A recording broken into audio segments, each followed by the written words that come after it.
মনুরা গাইসরা গোসলটা খান দিলাম একবারে সিম্মা টিম্মা কইরা বুঝাও।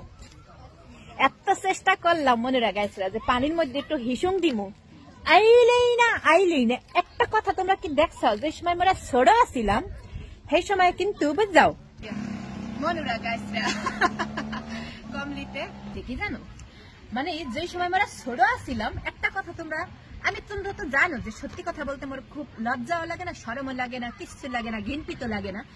ছোট থাকতে যখন আমরা স্বপ্ন দেখতাম, স্বপ্নের মধ্যে মোরা হিসু করে দিতাম বিছনার মধ্যে, মনে হইতো যে মোরা টয়লেটে যাইয়া বা বাইরে যাইয়া হ্যাঁ মোরা হিসু করতাছি, কিন্তু বিছনার মধ্যে হিসু করে দিতাম আর কি উড্ডা দেহি।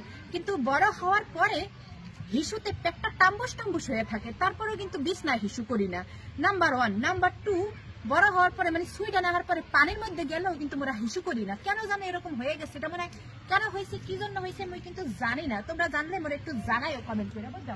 আর এটা হয়েছে আমার গোসল করার মানে আফটার ইন্না করার লুক বুঝছো। বাই।